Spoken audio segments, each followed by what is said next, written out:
91 ஆண்டுகள் 5 தலைமுறைகள் பாரம்பரியமிக்க எஸ்பிஎஸ் கடலை மாவு மற்றும் கேப்பை மாவு. உங்கள் ஆரோக்கியம் எங்கள் சந்தோஷம். ஏங்க சென்னைக்கு வாங்க.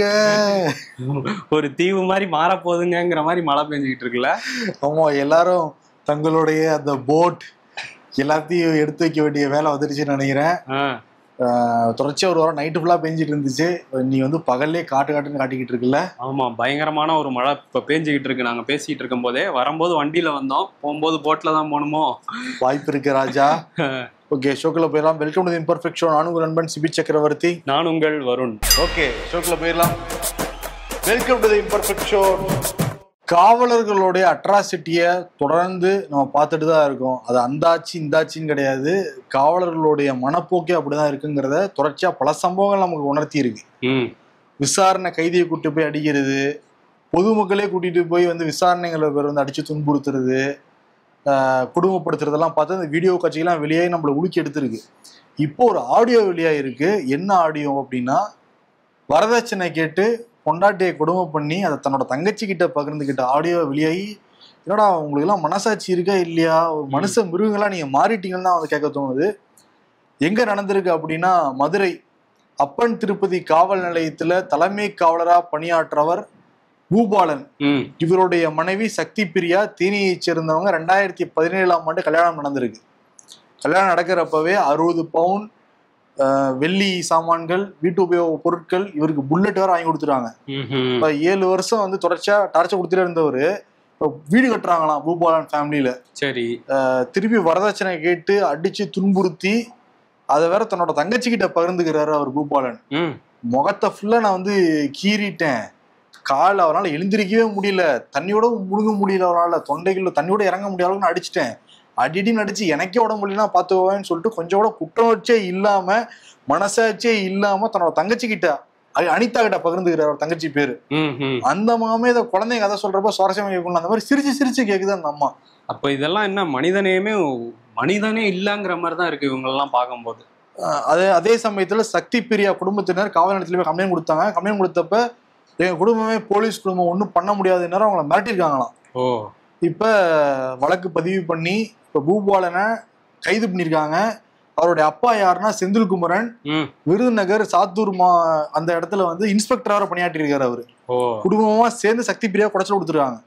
இப்ப அவங்க மாமியார் விஜயா, அதே மாதிரி நாத்தனார் அனிதா மேல வழக்கு பதிவு செய்யப்பட்டிருக்கு. இப்ப பூபாலன் மேலையும் செந்தில்குமாரன் மேலையும் தொழில் ரீதியா நடவடிக்கை எடுத்துருக்காங்க. பணியிடை நீக்கம் வந்து பண்ணிருக்காங்க. இன்னும் கடுமையான தண்டனை வந்து கண்டிப்பா கொடுக்கணும். ஏன்னா வரதட்சணை கொடுமை அப்படின்னா காவல் நிலையத்துல தான் போய் புகார் கொடுப்போம். இங்க காவல் குடும்பம், அவங்க அப்பா போலீஸு, மகன் போலீஸு, ஆனா அவங்க குடும்பமா சேர்ந்து வரதட்சணை கொடுமை பண்ணிருக்காங்க. உங்களுக்கு காசு வேணும்னா நீங்க உழைச்சு சம்பாதிங்க. உழைச்சு சம்பாதிக்கிறாங்களா? இந்த மாதிரி இவங்க மைண்ட் செட்ல இருக்கிற காவலர்கள் எப்படி இருப்பாங்க?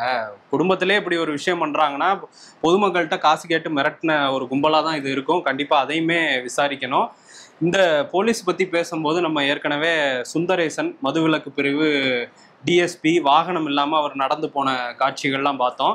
அவர் மேல வந்து நிறைய புகார் இருக்குன்னு சொல்லியிருந்தாங்கல்ல காவல்துறையில இருந்து. அவர் என்ன சொல்றாருன்னா, இது எல்லாமே பொய் புகார்னு காவல்துறைக்கே தெரியும், சும்மா வந்து சொல்றாங்க, நான் லஞ்சம் வாங்கினதெல்லாம் நிரூபிச்சாங்கன்னா நான் தூக்குல தொங்க தயாரா இருக்கிறேன் அப்படின்லாம் சொல்றாரு. என்னை ரொம்ப மன உளைச்சலுக்கு ஆளாக்கிட்டாங்க, ஆனா நான் மற்ற காவலர்கள் மாதிரி நான் தற்கொலை முயற்சிக்கெல்லாம் போக மாட்டேன் அப்படின்னும் சொல்றாரு. இப்போ வந்து தேசிய மனித உரிமை ஆணையம் இதுல தலையிடணும், இல்லைன்னா வந்து என்னோட உயிருக்கே ஆபத்து இருக்கு அப்படிங்கிற மாதிரிலாம் சொல்லியிருக்காரு. அவரை சஸ்பெண்ட் பண்ண ஒரு பரிந்துரையும் காவல்துறைக்குள்ள போயிட்டு இருக்கதாகவும் ஒரு செய்தியும் இருக்கு. காவல்துறையை பத்தி பேசணும். அவங்க வேலை என்ன, மக்களுக்கு பணி பண்றது தான் வேலை, பாதுகாப்பா வச்சுக்கிறது தான் வேலை. அந்த வேலையை தவிர மற்ற எல்லா வேலையுமே அவங்க பார்த்துக்கிட்டு இருக்காங்கிறது நம்ம தொடர்ச்சியாக பார்த்துட்டு இருக்கோம். இப்போ ஒழுங்காக அந்த பாதுகாப்பு பணியெல்லாம் ஈடுபடாதனால ரவுடிங்கெலாம் வந்து பயங்கர வசதியாக போச்சு. அவங்க நினச்ச இடத்துல பண்ணிட்டு இருக்காங்க. அது மாதிரி தான் வந்து பெரும்பாக்கம் பேருந்து நிலையத்தில் ஒரு 50 வயதுடைய ஒரு நபரை ஒரு மர்ம கும்பல் வந்து வெட்டி போட்டுட்டு போயிருக்காங்க. பேருந்து நிறுத்தத்தில் இருந்த மக்கள்லாம் ரொம்ப அச்சமாக இருக்காங்க. இப்போ பெரும்பாக்கத்தில் இந்த கொலையை நேரில் பார்த்தவங்களாம் எங்களுக்கு ரொம்ப பயமாக இருக்குது, இது எப்படி நாங்கள் நடமாட முடியுமா அப்படிங்கிற கேள்வியெல்லாம் வைக்கிறாங்க. காவல்துறை ரொம்ப மெத்தனமாக இருக்குங்கிறது தான் அங்கே உள்ள மக்களோட குற்றச்சாட்டாக இருக்குது. இது வந்து இரவுலையோ இல்லை ஒதுக்குப்புறத்துலையோ நடக்கல, பட்டப்பகல்ல பேருந்து நிலையத்துல வந்து கொண்டுட்டு வந்து போய்கிட்டு இருக்காங்க. ரவுடிகளோட அட்டகாசங்கிறது திருப்பி அதிகமா இருக்குன்னு தான் அந்த சம்பவம் நம்ம கொண்டாடுத்தது. ஒரு பக்கம் கோவையில 2019ஆம் ஆண்டு வடவள்ளி பக்கத்தில் இருக்கிற ஒரு பார்க்குக்கு 16 வயது சிறுமி அவங்க உறவினருடைய பிறந்தநாளை கொண்டாடிட்டு திரும்பி வர வழியில ஒரு 7 பேர் மறிச்சு அந்த உறவினர் அடின்னு அடிச்சு அந்த சிறுமியை வந்து கூட்டு பாலியல் வன்கொடுமை வந்து பண்ணியிருந்தாங்க. இப்ப அந்த 7 பேருக்குமே கோவை போக்சோ நீதிமன்றம் சாகும் வரை ஆயுள் தண்டனை வந்து கொடுத்துருக்காங்க. மணிகண்டன், அப்புறம் ஆட்டோ ஓட்டுநர் மணிகண்டன், பிரகாஷ், ராகுல் உள்ளிட்ட 7 பேருக்கு சாகும் வரை ஆயுள் தண்டனை. இந்த மாதிரி கொடுத்தா மட்டும்தான் இந்த மாதிரி கேடுகட்ட ஜென்மங்கள் திருந்துவாங்கன்னு தான் மக்களோட எண்ணமாவும் இருக்கு. அந்த மாதிரிதான் தீர்ப்பு வந்துகிட்டு இருக்கு. நாமக்கல்லையும் ஒரு வீடியோ வெளியாகி பயங்கர வைரலாகிட்டு இருக்கு. அது என்னன்னா, நாமக்கல்ல ஒரு வயதான ஒரு பெண்மணி என்னோட கிட்னியை வந்து நான் டொனேட் பண்ணிட்டேன், எனக்கு 5 லட்ச ரூபா பணம் கொடுத்தாங்க அப்படின்னு ஒரு பேசுற வீடியோ சமூக வலைதளத்துல பரவலா வந்துகிட்டு இருந்தது. இதை விசாரிக்கிறப்ப என்ன தெரிஞ்சிருக்குன்னா, நாமக்கல்ல பள்ளிப்பாளையம்னு ஒரு ஏரியா இருக்கு. நிறைய ஏழை குடும்பங்கள்லாம் இருக்கு. அதை குறி வச்சு பணத்தாசை காட்டி அவங்களோட கிட்னி ஒரு கும்பல் வந்து செயல்பட்டுருக்குன்னு இப்ப வந்து தெரிய வந்திருக்கு.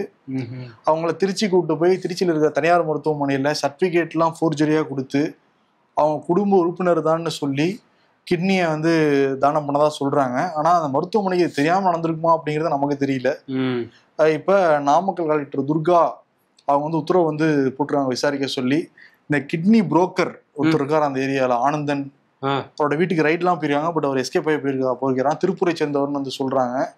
இப்ப நாமக்கல்ல மட்டும் தான் நடந்திருக்கா, தமிழ்நாடு முழுக்க இந்த மாதிரி ஏழை மக்களை குறி வச்சு நடந்திருக்காங்கிறதையும் விசாரிக்கணும். கண்டிப்பா. ஏன்னா வந்து இது யூபி, பீகார்ல எல்லாம் இன்னமும் நடந்துட்டு இருக்கு அப்படிங்கிறது அங்கங்க செய்திகளா நம்ம பாக்குறோம். பட் தமிழ்நாட்டில் இப்படி ஒரு விஷயம் நடக்குதுங்கிறது பெரிய ஒரு அதிர்ச்சி தான். இதுல ஆளும் புள்ளிகளுக்கெல்லாம், ஆளும் கட்சியோட புள்ளிகளுக்கெல்லாம் தொடர்பு இருக்குன்னு அதிமுக வேற குற்றச்சாட்டு வைக்கிறாங்க. இந்த தீவிரமா அதை விசாரிச்சு இதை உடனடியா தடுக்கணும். இன்னொரு விஷயம் என்னன்னா, அந்த மதுரை மாநகராட்சி ஊழலை பத்தி நம்ம நேற்றே பேசியிருந்தோம். 200 கோடி அளவுக்கு ஊழல் நடந்திருக்கு, வரி விதிப்புல நிறைய முறைகேடு பண்ணியிருக்காங்க அப்படின்னு சொல்லிட்டு. இப்போ மதுரை எம்பி சு வெங்கடேசன் அவர் வந்து தமிழ்நாடு அரசை நோக்கி கேள்வியெல்லாம் கேட்டிருக்காரு. இதுல ஊழல் நடந்திருக்கு, உரிய நடவடிக்கை எடுப்போன்னு ஏன் தமிழ்நாடு அரசு வெளிப்படையா சொல்லலை அப்படிங்கிற கேள்வியை கேட்டிருக்காரு. ஏன்னா அதை மூடி மறைக்க தான் பாக்குறாங்கிற ஒரு குற்றச்சாட்டும் இருக்கு. இப்போ கூட்டணியில இருக்கிற சிபிஎம்ல இருந்தே அந்த கேள்வி வந்திருக்கு. பெரிய பெரிய நிறுவனங்கள்லாம் இந்த வரி முறைகேடு பண்ணியிருக்காங்கிறதே எனக்கு அதிர்ச்சியா இருக்குன்னு சூவே வந்து சொல்றாரு. ஸோ இப்படி இருக்கு, இதை இன்னும் தீவிரமா விசாரிச்சு இதுல முழு கவனம் செலுத்தி நேரடியா முதல்வரே தலையிடணும் அப்படிங்கிறது தான் கூட்டணி கட்சிகளோட கோரிக்கையா இருக்கு. FOSS free and open source software அப்படின்னு சொல்லுவாங்க. ஃப்ரீ சாஃப்ட்வேர் இல்லை, அதாவது ஃப்ரீடமோட யூஸ் பண்ற அந்த சாஃப்ட்வேர்ஸை பத்தின ஒரு விஷயம்தான் இது. இது உலகம் முழுக்க நிறைய பேர் வந்து இந்த மாதிரியான விஷயங்களை ஊக்குவிச்சுக்கிட்டே இருக்காங்க. அது மாதிரி தான் தமிழ்நாட்டில் டாஸ் அப்படிங்கிற பேரில் தமிழ்நாடு ஓப்பன் சோர்ஸ் சாஃப்ட்வேர் அப்படிங்கிற ஒரு மாநாடும் நேற்றும் இன்றும் நடந்திருக்கு. இதில் இந்த ஓப்பன் சோர்ஸ் சாஃப்ட்வேரை யூஸ் பண்ணுற நிறைய பெரிய ஆளுமைகளும் கலந்துக்கிட்டு இருக்காங்க. இதில் நிறைய படிச்சுக்கிட்டு இருக்கிற மாணவர்களும் கலந்துக்கிட்டு இருக்கிறாங்க. டெக்னாலஜி வளர்ந்துக்கிட்டு இருக்க இந்த சமயத்தில் இதை பற்றின ஒரு தெளிவு ஏற்படணும் அப்படின்னு சொல்லி தான் இந்த மாநாடு வந்து நடத்தியிருக்காங்க. இது வந்து அடுத்தடுத்த கட்டத்துக்கு இந்த ஓப்பன் சோர்ஸ் சாஃப்ட்வேர், அதாவது யூசர்ஸ்க்கு ஃப்ரீடம் கொடுக்குற சாஃப்ட்வேர்ஸ்லாம் வந்து மேலே வரணும் அப்படின்னு வந்து அதை நடத்துகிறவங்களாம் சொல்கிறாங்க. ஆமாம், இப்போ எல்லா சாஃப்ட்வேர்ஸுமே ரொம்ப காஸ்ட்லியாக வந்து மாறிக்கிட்டு இருக்கு.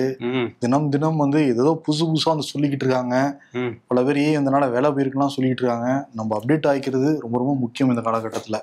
எடப்பாடி பழனிசாமியோட எழுச்சி பயணத்துல நிறைய கருத்துல சொல்லிட்டே போய்கிட்டு இருக்காரு. ஆமா, நேத்து கூட சொல்லியிருந்தாரு, தாவே கூட கூட்டணி வைப்பீங்களா மாட்டீங்களாங்கிற ஒரு கேள்விக்கு அதெல்லாம் தேர்தல் யுக்திங்க, அது எப்படியும் நாங்க வெளிப்படையா சொல்லுவோம் அப்படிங்கிற மாதிரி சஸ்பென்ஸோட முடிச்சிருந்தாருல.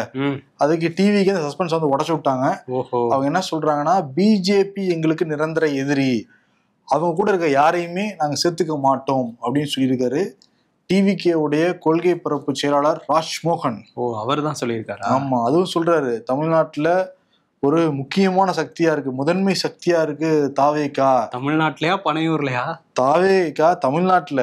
அவங்களோட செயல்பாடுகள் எல்லாமே பார்த்து எல்லா கட்சிகளுக்கும் காய்ச்சல் வந்திருக்கான். காய்ச்சல் வந்திருக்கா? மழை சீசன் வேற, என்ன காய்ச்சல் டெஸ்ட் எடுத்து முதல்ல பாத்துருங்கப்பா.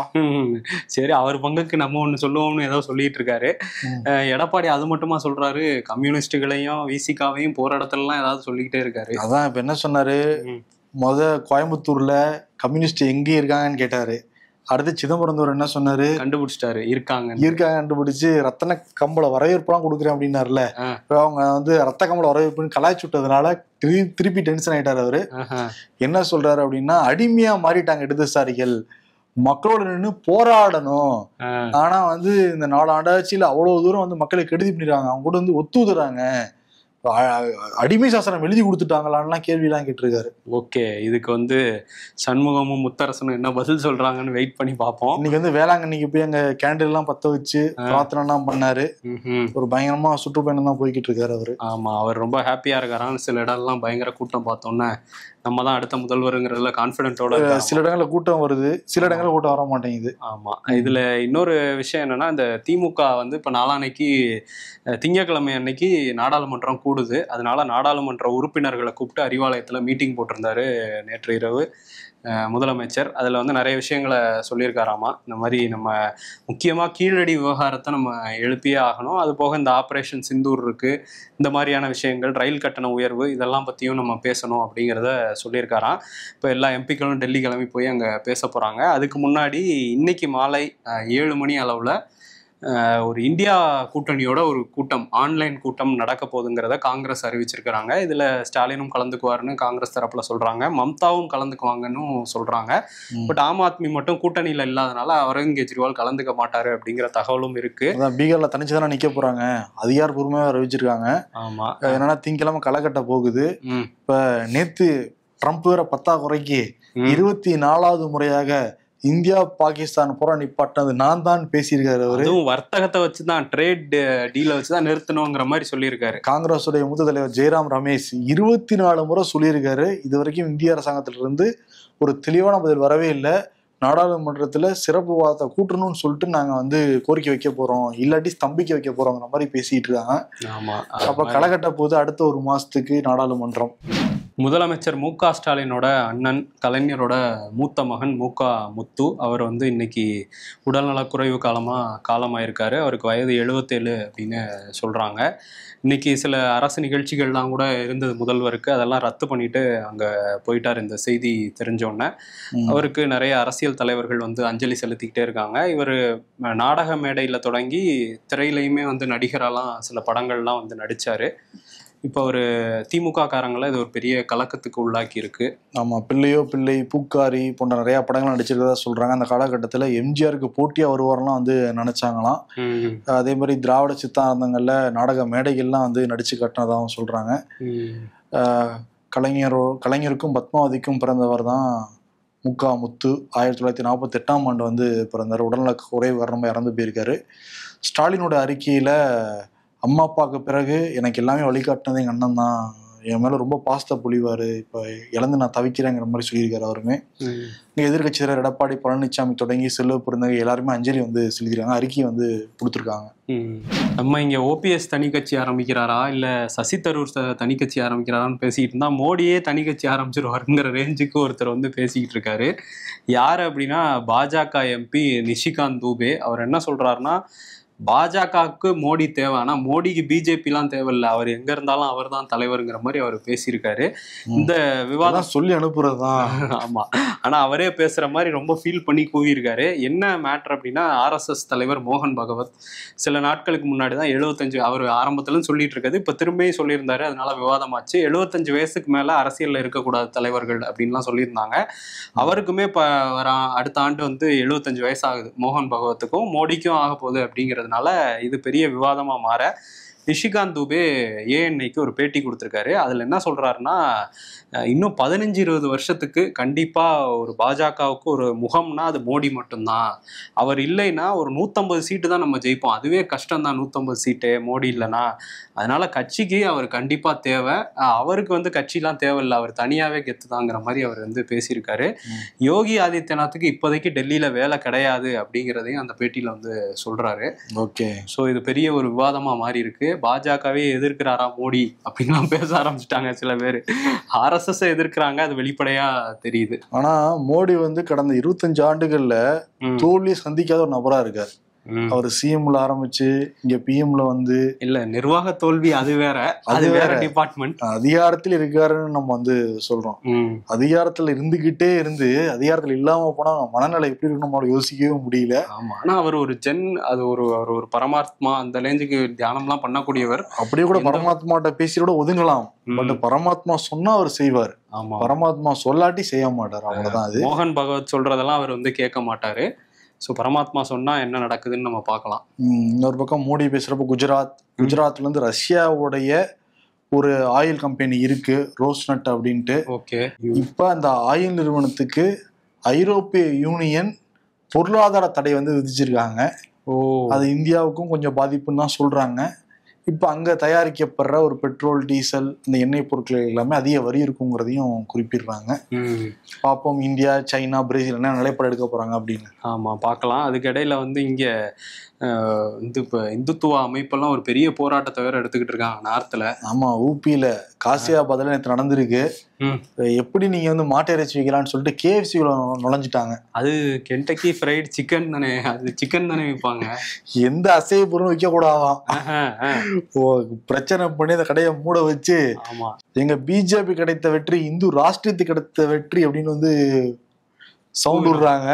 ஆனா என்னன்னா இந்தியாவில இருந்து அதிகமா மாட்டு இறைச்சி ஏற்றுமதி செய்யப்படுது. ஆமா, இந்தியா இதெல்லாம் பாவம் அங்க இருக்கிறவங்களுக்கு தெரியல போல இருக்கு. தெரியாம வச்சிருக்கிறாங்க போல அவங்க மேல உள்ள தலைவர்கள். பட் இது இந்துக்களுக்கு சிறப்பான மாதம், இந்த மாதத்துல எங்கேயுமே இறைச்சி வைக்க கூடாதுன்னு யூபியில அங்கங்க பிரச்சனை வந்து நடந்துகிட்டு இருக்காமா.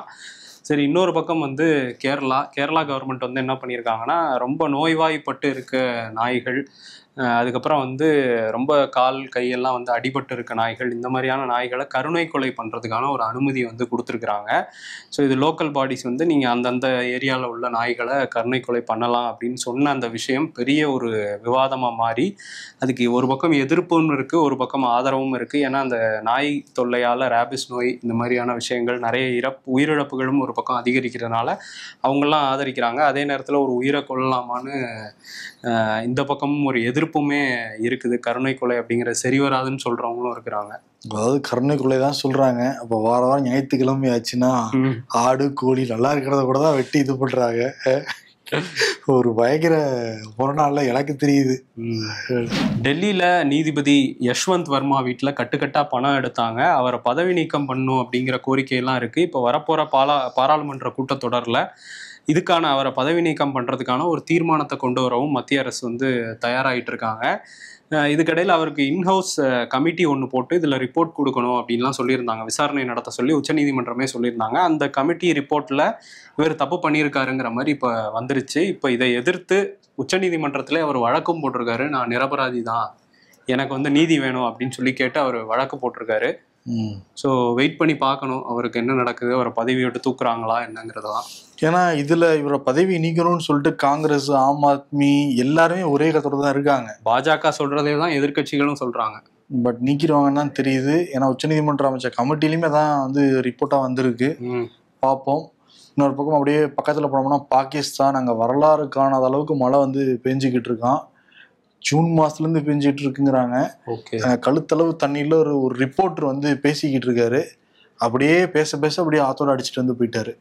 அவ்வளவு தூரம் எதுக்கு உயிரை பணையம் வச்சு அப்படியே எதுக்கு ரிப்போர்ட்டிங் பண்ணணுங்கிறது தெரியல. ஆமா, காதுல எல்லாம் தண்ணி போயிட்டு இருக்கு. அப்ப கூட கிக்கின்னு பேசிக்கிட்டு இருக்காரு. பாவம் இப்ப வந்து இறந்து போயிட்டு தான் தகவல்லாம் வெளியாயிருக்கு. ஆமா, பாகிஸ்தானும் மக்களும் அங்க சீக்கிரம் மீண்டு வரட்டும்.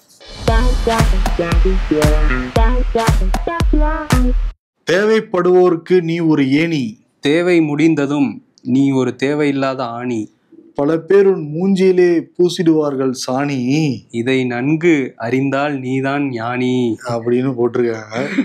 பல பேருக்கு பொருந்தது.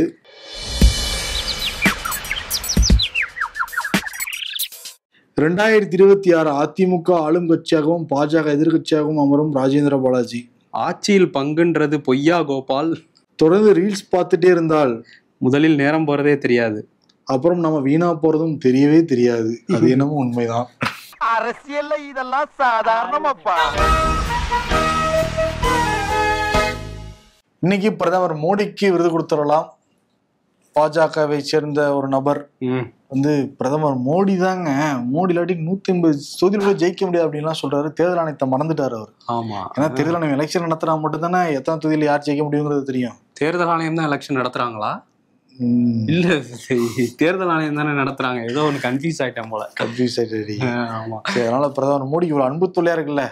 75 வயசுல 20 ஆண்டு சொல்லியிருக்காரு. 95 வயசு வரை 95 வயசானா நீங்க தான் அப்படின்னு இருக்காரு. இதெல்லாம் எப்படி தோணுது? அன்பு தொல்லையால இருக்கு. ஆமா, நிஷிகாந்த் தூபே மட்டும் இல்ல, பல பாஜக காரங்களோட மனநிலை மோடி தான் அப்படி பாஜகன்னு நினைக்கிறாங்க. அதனால அன்பு தொல்லைங்கிற விருதை பிரதமர் மோடிக்கு வந்து கொடுத்துட்டு நிறைய கேள்வி நீங்க வந்து கேட்டிருக்கீங்க. எல்லாமே நாளைக்கு வந்து டிஸ்கஸ் பண்ணலாம் கமெண்ட் ஷோல. அதுக்கும் ஆதரவு வந்து கொடுங்க. நன்றி. 91 ஆண்டுகள் 5 தலைமுறைகளின் பாரம்பரியத்துடன் வாடிக்கையாளர்களின் நன்மதிப்பை பெற்ற SVS கடலை மாவு மற்றும் கேப்பை மாவு.